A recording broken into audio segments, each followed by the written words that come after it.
Ни для кого не секрет, что собирать полезные лекарственные растения нужно в определенный период. Именно в тот момент, когда в сырье находится максимальная доза полезных веществ. И сегодня, несмотря на то, что на дворе май, у нас в Якутии уже собирают полезные растения. Знакомьтесь, рядом со мной находится прирожденный натуралист. Он называет себя так. Это Роман Анатольевич. И сегодня Роман Анатольевич проведет нас такой небольшой, экскурсию проведет для нас по нашему замечательному лесу в районе птицефабрики и расскажет о полезных свойствах растений, которые растут у нас. Ну и, собственно, чем мы можем заняться весной в свободное время. Самое первое начало, с чего начинается, как можно так сказать, сезон сборов, это, конечно, березовый сок. Он в мае месяце, сразу как сходит снег и начинается сокодвижение. Этот продукт очень давно стал известен людям. И рекомендуется его пить, чем свежее, тем лучше, тем полезнее. Так, давайте все-таки начнем все поэтапно. Первое, все-таки сроки сбора. С какого месяца и по какой месяц можно собирать, а дальше уже не стоит? Ну, до распускания листьев просто его даже потом не будет. Хотя вот такого размера береза, как вот эта, да, она может дать до 100 литров. Так много? Да, да, Такие, как именно с березки? такой, да. Они мощные насосы такие. Вот. Там в березовом соке содержится несколько видов сахаров, куча микроэлементов, витамины. Это очень полезное. Ну, люди некоторые, у которых какие-то, видимо, проблемы с ощущениями вкуса, они говорят, вода да вода. Вообще безвкусно. Вот и у меня, видимо, Да. такие проблемы, потому что я, например, зачастую не понимаю, в чем прелесть березового сока. Нет, я вот этот тонкий вкус чувствую. Ну, некоторые там подкисляют лимонной кислотой, сахар размешивают еще. Зачем, когда там 4 вида сахара, и фруктоза, и глюкоза, и еще 2, которые я не помню. Вот, ну, есть специальные источники, где можно узнать. Да, прочтите, Да, насколько полезен весь березовый состав, как говорится. А вообще сама по себе береза это очень полезная от медицины, например, неприятная такая по запаху мазь Вишневского, которая помогает бороться с фурункулами, например, или с какими-то гнойными ранами, как раз делается вот в состав входит кора. из бересты деготь. А деготь добывали из березы еще спокон веков, и он тоже лекарственным средством служил. И, кстати, не только для людей, но и в ветеринарных работах, то есть для животных. Вот. Ну, каждый охотник знает, что если кусочек бересты в кармане есть, он в любую погоду с любыми мокрыми дровами может развести костер. Потому что она, если ее подожгешь, кору, Да. она уже Махом. не потушится, да. А вот все-таки возвращаясь к березовому соку, мы сейчас видим вот конструкцию, да, которую многие знают, наверное, да, она модернизируется, можно сказать, да, из года в год. То есть все-таки лучше и, как сказать, безболезненнее для березы. Какая конструкция будет? Ну вот, значит, что мы делаем в первую очередь? Должны сделать дырочку, правильно? Ну, я бы хотел добавить, конечно, с долей юмора, что слава богу, что деревья не кричат и не ойкают, когда их сверлят, колят, режут и какие-то эти больные с точки зрения Манипуляции человека проводят. манипуляции делают. Но более правильно делать шилом или сверлом отверстие. И самое главное, после сбора сока не забыть заделать это отверстие. Чем? Нет, не жвачкой, такой же вот березовой веточкой, сухой. Главное, чтобы она сухая была. А иначе что будет? А иначе будет грибок пойдет. Она там свежая начнет гнить, А, и то есть- грибок изнутри может поразить. Ну, конечно, это не за 10 минут, а со временем. Но просто если часто используется, она же человеку добро дает, Да. так и вы тоже с добром относитесь к дереву и заделать. Но продается в магазине «Дачник», это как реклама, садовый вар. Это прекрасное средство, если срезаешь, ну, садоводы знают, когда обрезку ветвей делают, то смазывают место среза. Вот такое воскоподобная, мягкая консистенция такая. Вот удобно заделать и все. Роман Анатольевич, вот установили, то есть все примитивно просто. Глубина определенно должна быть какая-то, вот насколько глубоко нужно 3-4 сантиметра, больше не надо, сок так и так пойдет. 3-4 сантиметра. Затем Да. поставили Ну, трубочки, вот, которые используют в больницах для капельницу. различных капельниц, да, просто они удобные, кругленькие такие. Вот, и подобие вот от шприца этот пластиковый. Надо просто нужного диаметра находить всё. и делать, И вот так все. поэтапно ждем, да, она капает, И капает, ждать, капает. и не лениться проверять. Роман Анатольевич, если правильно установить вот все, да, мы видим, что уже сейчас капает, да, через сколько дней 5-литровая бутылка наполнится? Сейчас. Но обычно проверяют через день. Мгм. Это как бы надо проверять. Ну, мало ли там, может, животное какое-то сбило, или ветер сильный был. Надо, чтобы он не просто стекал. Ну, проверять просто надо. Но обычно вот 3 литра набегает где-то чуть больше суток. Мгм. Хорошо, дальше приносим домой. И Ставить стараемся сразу выпить его. Сразу И выпить. всем, и детям, и старикам, всей семье сразу. всей семье. Чем свежее березовый сок, тем больше вы пользы получаете. Некоторые замораживают, некоторые там какие-то там размешивают лимонную кислоту, вкус усиливают. Но это все я бы не советовал делать, потому что... Натуральный продукт есть натуральный продукт. Да, и кроме натуральности, там неизвестно какие процессы в реакции с той же лимонной кислотой происходят. Поэтому лучше оставить вот как есть. Да. Хорошо, а как часто можно пить? Есть ли ограничения? Можно ли получить какую-то интоксикацию от березового сока? Ну, я бы сказал, пока не лопните, но много его не бывает. Все равно береза хоть и 100 литров может дать, вот такая, а некоторые большие березы где-нибудь в теплых местах, которые растут, они по 150 литров могут дать. Просто в Якутии они меньше размером из-за холодного климата. Вот. Но все равно они также работают старательно, и березовый сок, он ничем не отличается. Но и даже если отличается, он в лучшую сторону отличается. Потому что короткое лето, и надо все успеть. Потому что кроме березового сока, мы же знаем, каждый, кто ходит в баню, парится, срезает как раз эти молодые ветки, заготовка веников идет. А проблема, вот многие рекламы видели, наверное, по телевизору, типа шампуней, там молодые девушки все это страдают, что у них волосы ломкие или не ломкие. Вот. Так вот, заварите веник крутым кипятком и этой водой мойте волосы. А вместо мыла используйте или натуральное хозяйственное мыло, потому что лучше снятие жира, как говорится, это хозяйственное мыло. Да. Или трутовик найдите, гриб-трутовик. Им раньше вообще в Якутии вместо мыла его использовали. Еще на березах растет знаменитейший гриб чага, который вот как раз именно чаговый чай, который даже советуют, у кого онкологические заболевания, пить. Ну, он вылечить может и не вылечить, но какое-то облегчение или что-то там приносит. Но то, что он действительно полезный, это точно. Вот я чаги пока не вижу. Но обычно они вверху такие темные грибы, как наплывы, на картофелины похожие. Да, хорошо. Ну, пройдемте дальше, вглубь леса, и увидим еще полезные растения нашей республики. Прогуливаясь по лесу, мы увидели еще один вариант сбора березового сока.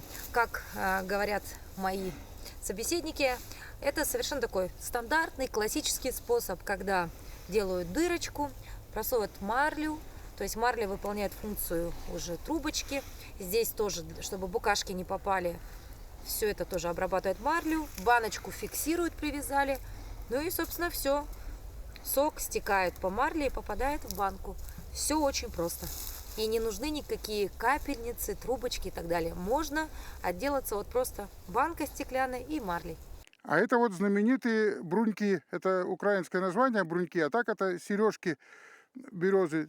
Тоже вот как раз они до распускания, когда они такие вот цельные как бы, гладенькие, вот их надо собирать и делать настоечки. То есть кипятком запарить. Да, и можно выпить, но советую водкой заливать. Да? Так будет лучше. Да, это как настойка. Ну, это не значит, что всю бутылку надо выпивать, а каплями действительно это полезная штука. Видите, здесь вот и листья молодые должны скоро распускаться уже. Но обычно, когда ледоход проходит, здесь массовое буйство начинается зелени. Да, всего. Да, и будет уже... Так, а для чего полезны-то эти сережки? При каких заболеваниях? Профилактика чего? Ну, при бронхиальной астме, все, что с бронхами связано, всех мочевыводящих путей, все, что с почками связано, как раз вот на бруньках. Но довольно много их надо собрать. С 2 штучек-то не получится. А вот таких вот надо, ну, где-то хотя бы... 100. Нет, не 100, я имел в виду. Ну, хотя бы пол-литровую банку насобирать. Набрать.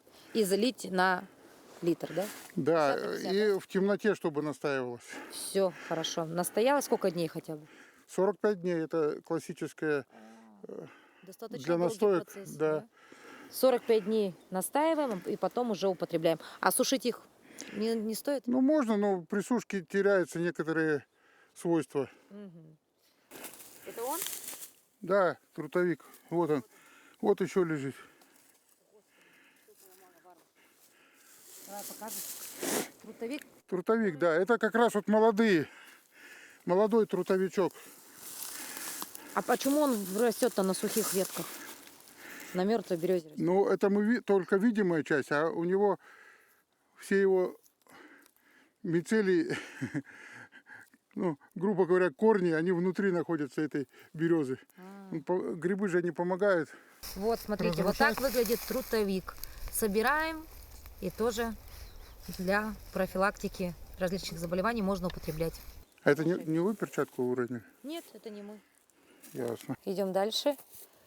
А наши любимые шишки, вот такие, что про них расскажете? Полезно, не полезно? Это старые шишки. Нужны? Вот, От них что-нибудь? ну, их даже не можно, а нужно собирать классным руководителем с классом для различных поделок. Можно даже вместо елочных игрушек делать. Каждую чешуйку шишки можно раскрасить в свой цвет. Будет очень красиво. И украсить новогоднюю елку. А если говорить про полезность?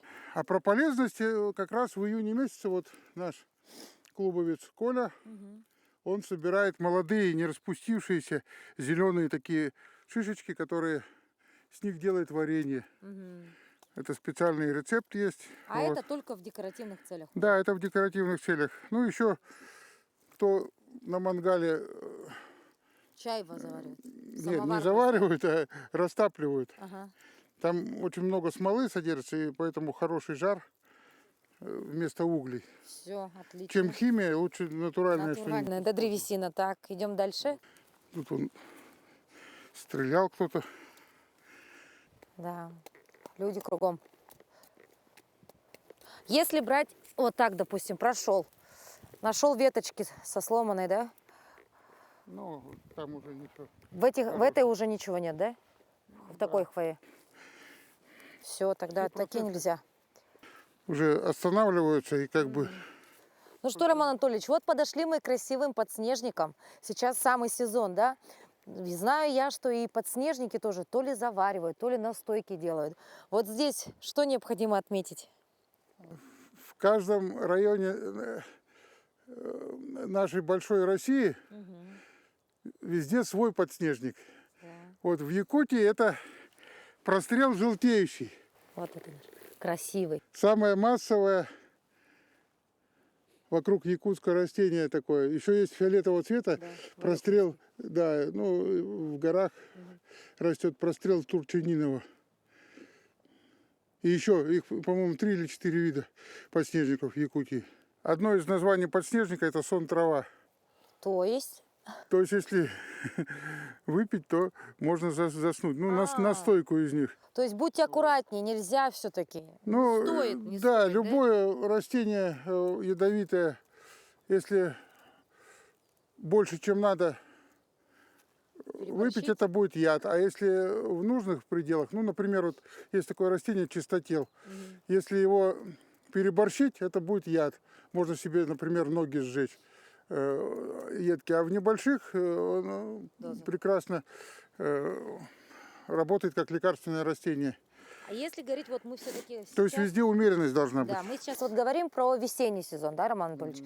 Значит, ну, конечно, понятно, что сейчас еще не самое время, да, для цветения многих растений, да, но вот в этот сезон что нужно собирать уже сейчас, что можно подсушить, что можно сделать в виде настоек? То есть это, конечно, березовые листья, да, в первую очередь. Они нам нужны вот именно пока не свеженькие. Да, это вот эти бруньки, сережки от березы собирать, сам березовый сок, вот, и не распустившиеся почки некоторых кустарников, например, того же шиповника или смородины, например, черной. Вот, Только почки. Да, которые вот их заваривать, они очень полезные. А так у нас же все гораздо позже. То, что, например, в Амурской области собирают в мае, у нас только в июне начинает Да, бушевать. И когда вот ледоход проходит, обычно бурная происходит. Активизация жизни, да? Да, вот здесь я вижу полынь. Где? Вот, Вот. зелененькая. Да, ну, сизая такая. Полынь какая-то. Вот тоже. Тоже полезная травка. Полыни, да, они мощные. Кстати, вот многие не знают, в баню можно веники из полыни. Она же как сорняк в некоторых местах растет. Большая вырастает, вот такая.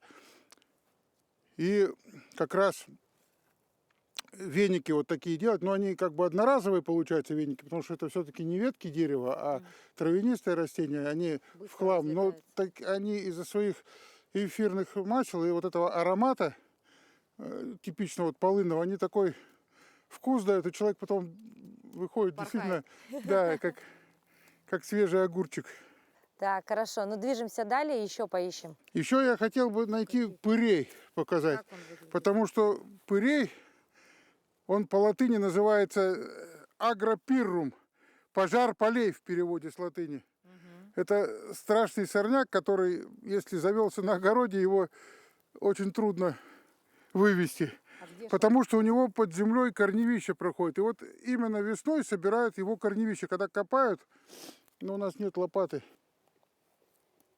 Ну, а это только в лесу или на дачных участках тоже может пройти? Так на дачных, конечно, основном, да, то есть- и собирают. Если вы никакой химией не обрабатывали свой участок, можете прямо там собирать. Они такие тонкие, на спагетти похожие корневища длинные. Вот их беленькие. Вот. Да. Их собирать, резать. И можно мелко резать и в салате, в сыром виде. Ой, да вот что, даже так? Очень полезный, да. Сейчас мы научим всех телезрителей, все пойдут те или иные. Да, на борьбу с корневища есть. пыреем, да. Да, и все А он такого сизо-зеленого цвета, ну, просто здесь вот мы стоим на таком месте, где сухое место, здесь осоки в основном. Осока жесткая вот. Но она чем-то похожа, но все равно пырей-то он высокий. Не спутать, да, его ни с чем? Да. И, конечно, в тех местах, где растет крапива, ну, я знаю, возле Покровска очень много крапивы растет. Ну, несколько плантаций здесь я сделал тоже. Вот. Тоже сорняк, по сути же, да? Быстро Ну, разрастается. да, в тех местах, где ее много, она может быть сорняком, но это очень полезный сорняк, потому что крапива двудобная, это вот, ну, правильное, как бы, научное название, вот, это кладезь всего полезного для человека. И она идет прекрасные борщи, супы, в любой суп, в любую уху можно, Да в вы окрошку. Крапиву в уху? Совершенно верно. Да вы что? Вот. И если вы салат даже делаете, в кипяток буквально на несколько секунд окунули в кипяток, она уже стрекаться не будет, и можно ее резать и салат делать любой Интересно. крапивой. Стоит попробовать. Обжечься не получится, да? Да, не обожаю. Ну, вот я каждый год крапиву я прям жду, когда крапива появится. Это моя любимица крапива. Ем и живой же, да, скажи? Хотя, если вспоминать детство, например, дед меня и крапивой и наказывал. Ну, это я считаю, тоже полезные качества крапивы, когда по заднице получить веником из крапивы. То есть можно и так использовать, и сяк. Да. Сегодня вы ее используете уже как кладезь полезных элементов. А это вот заросли сухие, мы здесь просто стоим, просто чтобы не проходить. Это вот спирея. В народе кашкой называют, не знаю почему кашкой, но когда они белые цветы, похожи, видимо, на кашку, поэтому называют так. Да, есть такое. Прекрасный медонос. Я бы советовал садить побольше на озеленение именно этот кустарник. Он невысокий и бурно в июне цветет, во второй половине июня. Вот, еще нежно-розовые есть, но это другой вид спиреи. Мгм. И любые медоносы, они, естественно, полезные. Вот очень интересно гулять с Романом Анатольевичем по лесу, потому что глянешь налево, глянешь направо, он все знает, он знает все. То есть Нет. посмотрели наверх, он там все видит, все знает, тут все видит. Все знать невозможно, но стремиться к этому надо. Да. И, уважаемые телезрители, папы и мамы, особенно папы, которые в одиночку любят на рыбалку куда-нибудь убегать, берите с собой сыновей, дочек и водите с собой по лесу и рассказывайте, как рыбу правильно ловить на удочку, какие растения они у себя под ногами встречают. От этого только больше пользы будет, чем сидеть ему в телефоне во всяких этих тиктоках неправильных. Правильно говорите. Уже появились комары, кстати, дорогие друзья. На календаре 15 мая, а комаров уже очень много в лесу. Да, благодаря комарам, кстати, и их личинкам, у нас такая вкусная рыба. И ряпушка, и нельма, и чир, и омуль. Потому что именно личинками комаров малек питается этой рыбы. Ну и все птицы, которые ублажают наш слух своим пением, они тоже ловят комаров. И стрижи, и соловьи. А вот мы сейчас здесь будем проходить местность, где есть мох. Вот что расскажем про мох? Ну вот на старых пеньках. Вот. Ну это лишайник какой-то. Это не мох. Да, лишайники это не мхи. Вот там мы видели мох. Да, пойдемте посмотрим.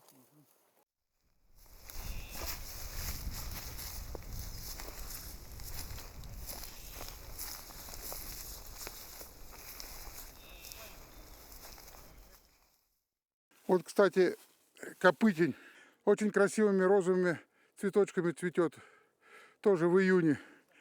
Но в июне здесь столько комаров, мы уже так радостно не сможем снимать.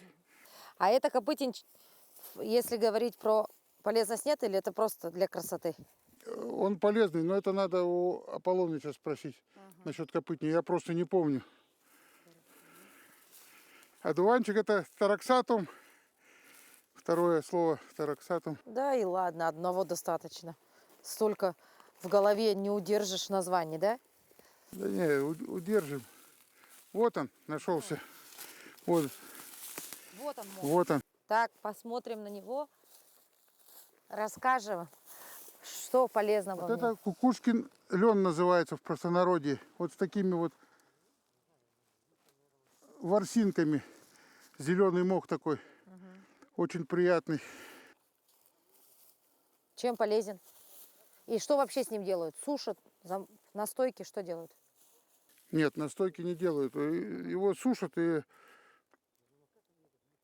в состав некоторых смесей входит. Там мази делают. Вот. Но вот мы видели там лишайники. Это из той группы, которая вот ягели называются, да? Это же основной корм северных оленей, а без оленины у нас вся зима никак не проходит. Вот, и каждый оленевод знает степень. Ну, кроме северных оленей еще олень-кабарга есть, да и косули, и лоси тоже едят, и птицы многие едят. И есть такой грызун лемминг, родственник полевки. Он тоже, вот почему их трудно в зоопарках держать, потому что они кушают ягель этот. А ягель где зимой взять? Под снегом это целая проблема. Дегустация 2023 год.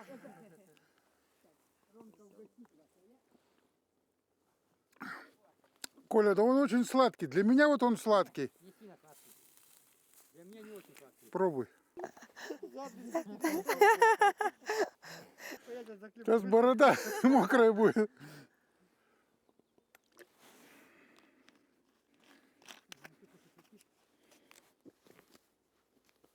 Такой бархатное послевкусие у него такое. За здоровье! Подождите, ты снимал это, нет? Рома, это тебе надо было, да? Да. Вот такой большой маленький бутылка неправильно. Вот, собственно, на такой веселой ноте мы завершаем очередной выпуск программы «Мы вам покажем». Как всегда, хотим сказать вам, дорогие друзья, берегите себя, берегите своих близких, цените нашу родную, дорогую республику. Ну и, собственно говоря, мы благодарим вас за прекрасную... Природу, любите природу. Природу любите. Ну и, конечно, будьте здоровы. Ну а я буду дегустировать березовый сок. 2023 год. А каждый год разный вкус? Май месяц. Май месяц. Вкус бывает разный или нет? Он кончается, когда перед тем, как кончается, он из пластик начинает больше. А потом мутнеет уже и все. Вы знаете, как сказал Роман Анатольевич, для него это сладкая вода. А вот по мне как будто бы простая. Совсем, как будто не хватает сладости. На самом деле здесь 4 вида сахара. Но вы же видели, что именно с березы она там наполняется. Никакой дождик не наливал. Да, очень вкусно. Ну, на этом мы завершаем наш выпуск. Увидимся, до новых встреч. Всего доброго.